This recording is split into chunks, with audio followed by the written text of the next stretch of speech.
Thanks so much, Yasu, and hello, everyone. It's wonderful to be here. I don't normally do written presentations. I don't normally, in fact, present, very much. But when Anna Fox and, Joy Gregory and people like that ask you, you cannot say no. So I'm going to do my best and to try and read something out. I'm starting with, I thought I would talk about, I've worked a long time in rural India, in Rajasthan, in the desert. So I thought it was very hard to choose what to show. And so I thought I would show a selection of work from, the rural, and especially because I myself live in the city in Delhi.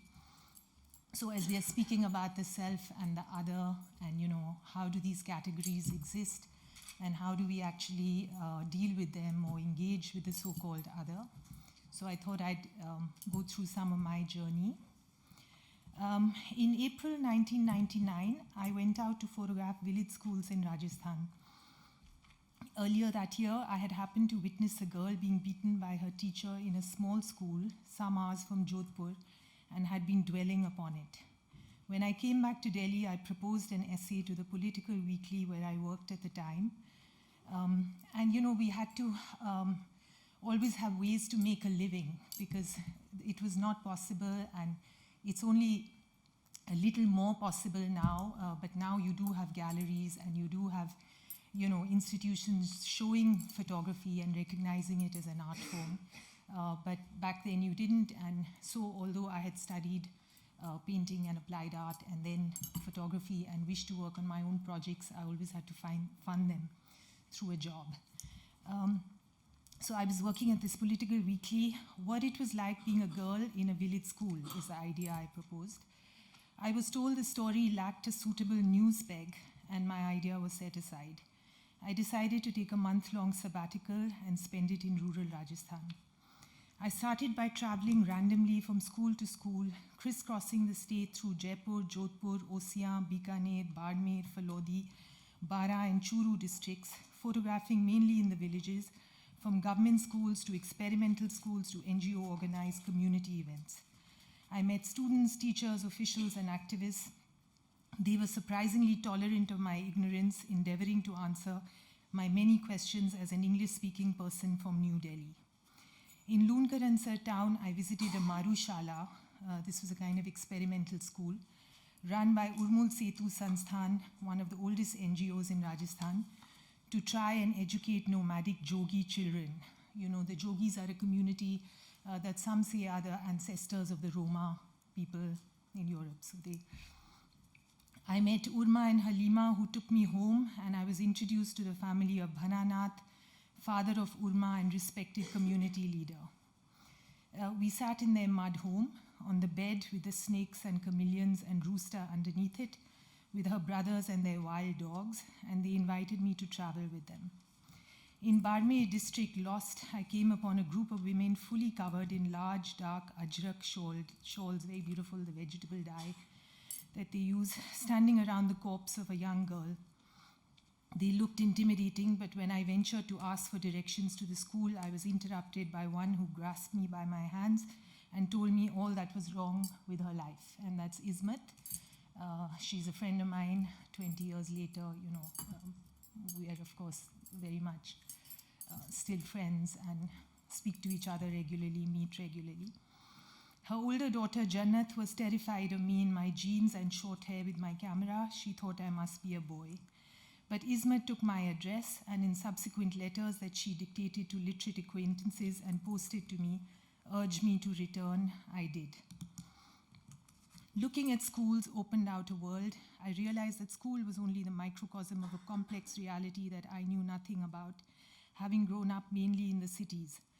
My own grandfathers both left their villages in Punjab to join the army, and slowly our ties with the village were severed. Like Alice, I went through the rabbit hole.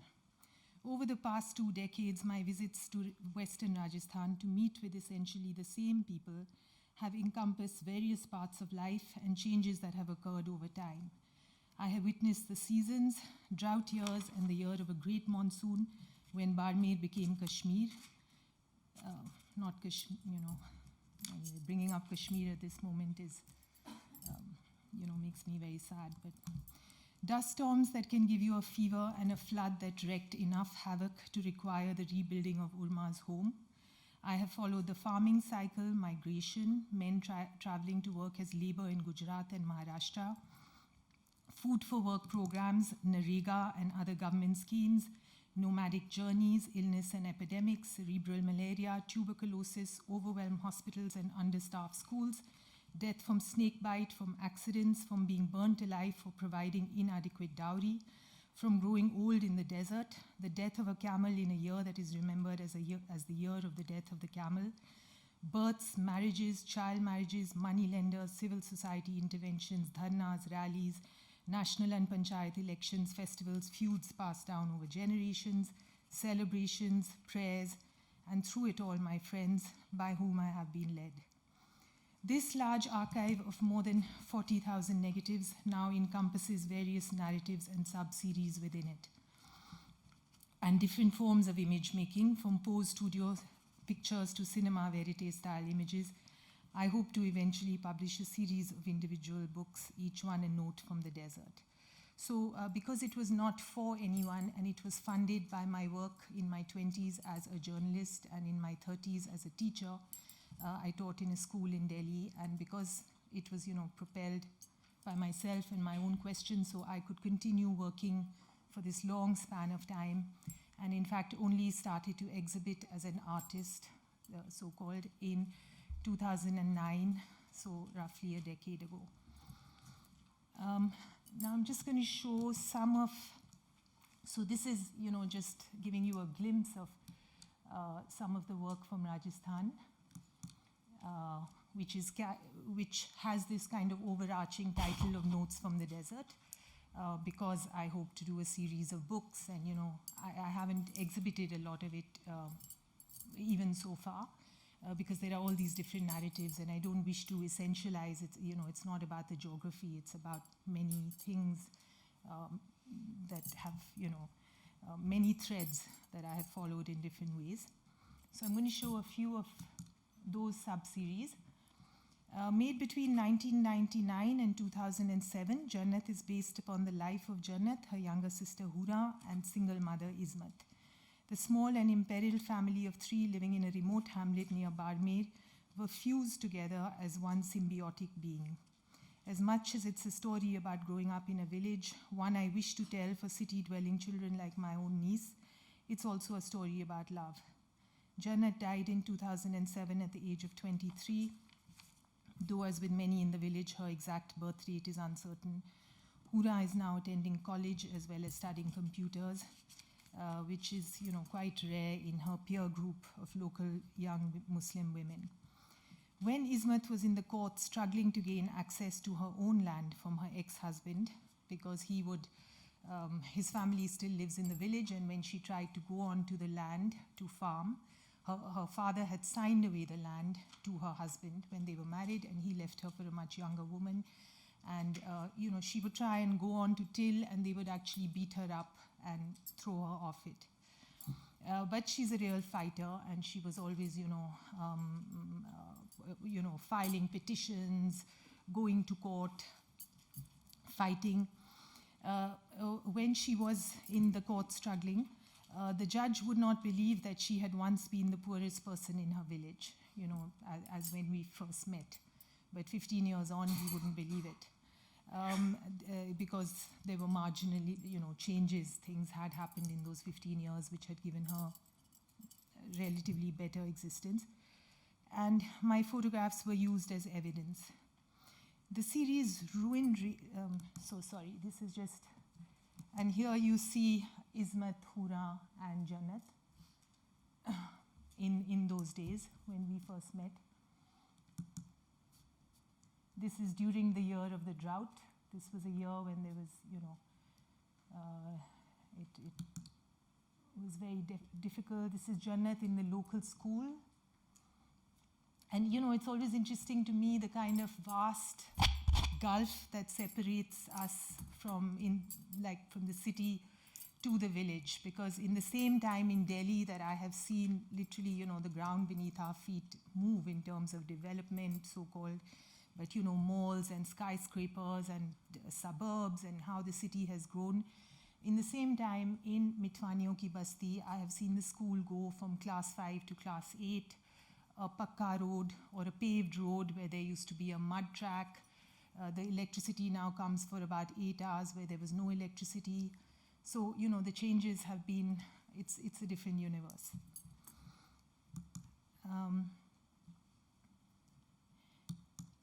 The series Ruined Rainbow was created from rolls of film taken by children in the same village as Jannat and Hura. After I had been visiting for some years, several of the children who were always avid followers of where I was going and what I was doing, and in a sense my first collaborators, decided they too would like to take pictures. I asked if they were serious, and as they insisted they were, I brought them Kodak cameras. These now belong to them. In the initial years, the children would photograph and give me the rolls to develop and print in the lab in Barmer or Delhi and bring back to them. They were excited, enthusiastic, photographed widely. In the process of learning, they also made mistakes. On one occasion, they were horrified to see flashes of lightning streaking across the prints I brought them. The unknown photographer had accidentally opened the back of the camera and exposed the film to light. No one would claim the film as theirs, and it was instantly discarded as failed. I kept it in my bag. Years later, in 2010, when I was editing my own contact sheets for the exhibition Notes from the Desert, I found these rolls. I looked at them anew and was moved to see long familiar faces and places appear in the photographs. I wondered which particular child had made the images, and at the precise exchange that might have occurred at that moment, I thought about photography and its inherent subjectivity, how there are as many possible narratives as individuals. As with life, the medium of technology introduces its own presence through chance and accidents. I played with the prints, and when I looked at them again, the exposed images had formed an unexpected rainbow, a ruined rainbow, if you will. So I show these in a set where, it forms this kind of rainbow. Visiting Rajasthan so frequently, I formed close relationships with local activists. Although I saw myself as a self-funded independent artist, I would sometimes live at NGOs, and spontaneous ideas arise from conversations we had. In early 2003, the NGO Ulmul Setu organized a Balika Mela, or fair for girls, in Lunkaransar town, attended by almost 1,500 adolescent girls from 70 surrounding villages. The Mela had various stalls, food, performances, a Ferris wheel, magicians, puppet shows, games, and competitions, similar to any other small town fair. Urmul invited me to do something with photography. I created a photo stall for anyone to come in and have their portrait taken, and later buy the silver gelatin print at a subsidized rate if they wished. I had a few basic props and backdrops, whatever we could get from the local town studio and cloth shop on a very limited budget. But it was fairly minimal, and since it can get windy out in the desert, everything would keep getting blown around or periodically struck down. The light was the broad, even light of a desert sky filtered through the cloth roof of our tent. Many of the more striking props, like the peacock and the paper hats, were brought in by the girls themselves. Girls came in and decided how and with whom they would like to be photographed: best friends, new friends, sisters, the odd younger brother who had tagged along, teachers, girls with their teachers, the whole class, the local Girl Scouts. 13 of those who posed for the photographs went on to learn photography in the workshops that I began there that summer and continued for 2 years. And subsequently, they photographed the fair themselves. One of them, Manju Saran, she's on the right here, taking the picture, ran Shiva Photo Studio in village Kalu for 5 years before her marriage, a rare occurrence in deeply patriarchal Rajasthan. In 2005, I met a great Dai or midwife, Kasumbi Dai, at a birthing workshop organized by NGO friends. She invited me to photograph her work, to be there when she delivered her grandchild in the remote village of Motasar, Gaffan. I lived with her for 10 days before the baby came, and I ended up assisting with the birth. A great feminist, someone who became a midwife after she lost her husband at a young age, Kasumbi Dai had delivered all the children in the surrounding areas for miles. I see her as the mother of mothers. So this was in her home, and I photographed this birth. So just still giving you a sense of these different projects in the larger archive of Notes from the Desert. Ismat took me to visit her father's grave and those of other family members. Created from materials found in nature, I was struck by how lightly the graves exist upon the earth's surface, and in time I began to photograph the graveyards. Traces memorializes both marked and unmarked graves. They belong to people with relatively few economic resources and from both the Muslim and Hindu communities, including Bishnois, Jats, and Megwals. These are all Hindu communities. Traditionally, I mean, you would think that it's only Muslims or Christians who bury their dead, but in fact, it's also a lot of Hindu communities. Pointing to a more heterogeneous complexity of the local population and contradicting the conservative formulations of nationalist politics in India today. Using stones, shards of pottery, hand-inscribed gravestones, or personal items such as fabric or medicine bottles, each site is marked with the available materials to pay homage and cultivate memory. Slowly, these are reabsorbed by the landscape as they are imbibed by other creatures of the earth, or erased by sand and the elements to become one with the emptiness and silence of the desert. Through all of this time, I continued to photograph in schools. The Mark on the Wall, the title drawn from a short story by Virginia Woolf, in which a woman in a rocking chair gets obsessed by a mark on the wall, documents drawings made by local artists, children, and teachers in government schools in Rajasthan under the now lapsed Leher Kaksh scheme. This was initiated by the state to help children learn visually from the walls in their classrooms. In the starkest of villages, in bare concrete schools with the most meager resources, I found rich, imaginative traces of the human hand. For instance, this is a map of the tenses, and it's actually showing the future, the past, but I think it's so beautiful that this man, this artist, Hanuman Prasad Sharma, whose name is in the corner, should choose to represent the tenses through this very poetic form, instead of just making a diagram, as I may have done. So, from the most tentative marks to those more sophisticated, from depictions of determined children making their way to school to individualistic expressions of nature, from maps of the village to symbols of the state, these fragments offered glimpses of the collective mind of local communities. And now, and I would just, walk in and see things like this and just wonder really at, who made this and, what they were signifying and just, the beauty and elegance of these forms. But I'm going to, this again is the mark on the wall. You also get a sense of the landscape outside and how really, they are in areas where it's extremely remote and there may just be a square concrete shell like that and very few limited resources. And now I'm going to shift a little to Maharashtra, although as you'll see, it's all interconnected. But in early 2013, I was invited by a group organizing a festival to live in the home of a Varli indigenous artist, Rajesh Chaitya Vangar, to create work in and for the local primary school in his village, which would be based on Balika Mela. In the course of my time living and working on the school project in Ganjar, I began to appreciate the landscape only some hours away from Bombay. It was nonetheless completely distinct. We were living within nature, which chameleon-like had so many faces, changing even as one took a turn. There was no electricity for hours and nights altogether, and Airtel only worked when you climbed a little hill. Undistracted, my awareness was sharpened. I wished to try and record the landscape, but my images felt distant, even opaque. Perhaps the beauty was a barrier, or perhaps I had simply not spent enough time there. In conversations with Rajesh Ji, whose family has lived for generations in Vangarpada working as artists, we began to discuss his village. Any place looks entirely different to different eyes. I was made acutely aware once again of how a place is assigned meaning only by its viewer, including perhaps by her relative distance or proximity to it, and of how viewing itself is an essentially solitary act, since what we see might be only a projection of what we already know or have experienced prior. As someone wise once said, to the Brahmin's eye, the pond is full of beautiful lotuses to admire. To the tribal fisherman, it appears as the very source of sustenance. Tentatively, I decided to photograph places significant to Rajeshji, often with him present in the frame.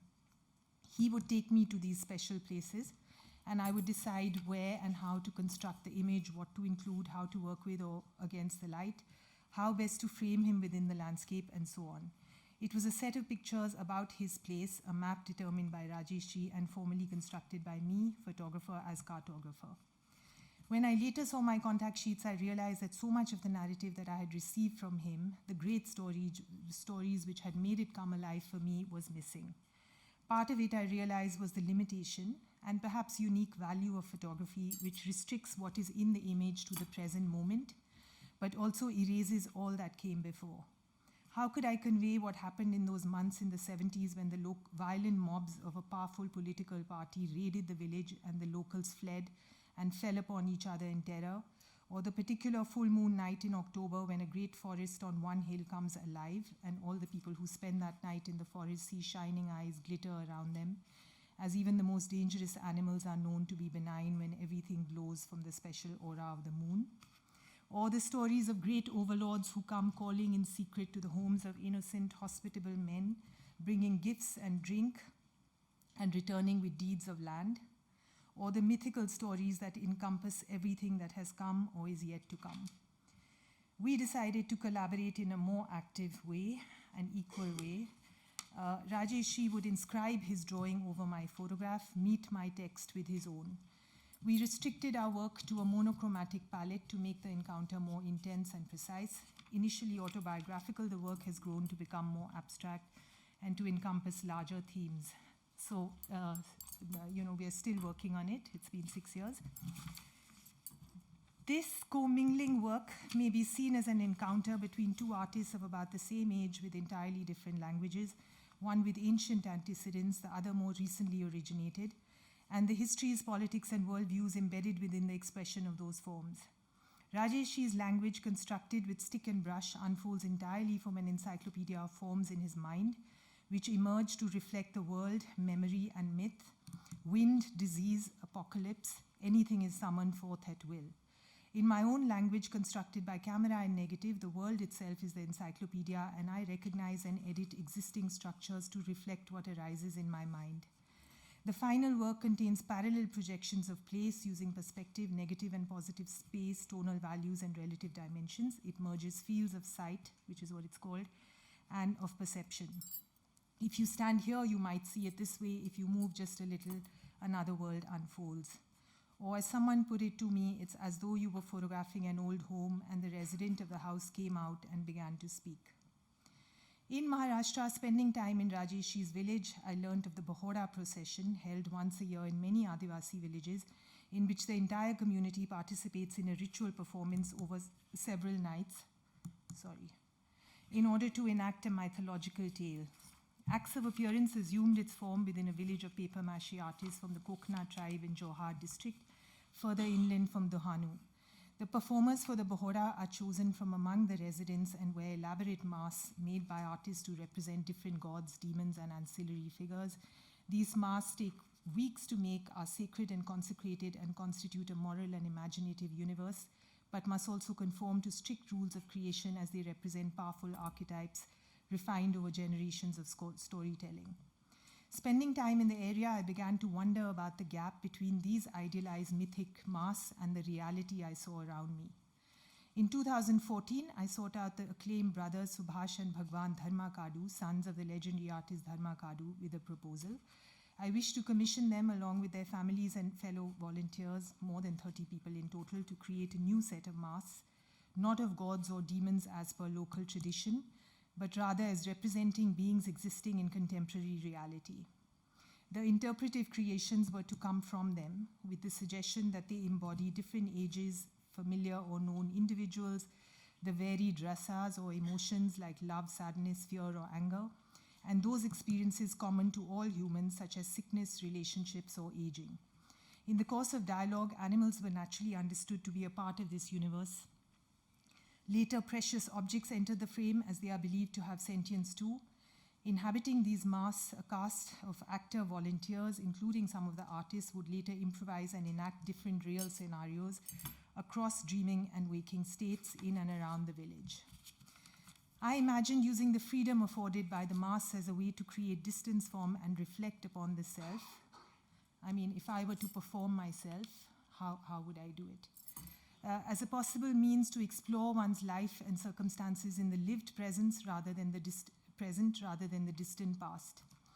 We are all heterogeneous beings constituted of as many different selves as moments in time and varying contexts, and others read us in their own subjective ways, often different from how we imagine ourselves to be. The question also arises, to whom does my face belong, me or the world that views me? Although these enactments were mediated by the camera and me, the viewer is denied access to the physical likenesses of the subjects, to be replaced instead by their art. My own endeavor has involved learning to listen more deeply and to see more clearly. When I focus only on the explicit object, which itself is impermanent, I fail to pay heed to all of the process and players embedded in it. Even in attempting to deconstruct the process, I end up creating new centers of focus. In truth, there is a multitude behind any single act or any solidified convergence of acts that may appear in the form of an object. And there is an ever-flowing continuum which flows naturally from what came before. Finally, as much as the work points to things that are unjust in the world, I have wished to privilege all the ingenious ways people find to swim, to stay afloat despite fragile or precarious circumstances. These small acts of resistance by individuals or communities are all we have in the end, and wherein lies hope.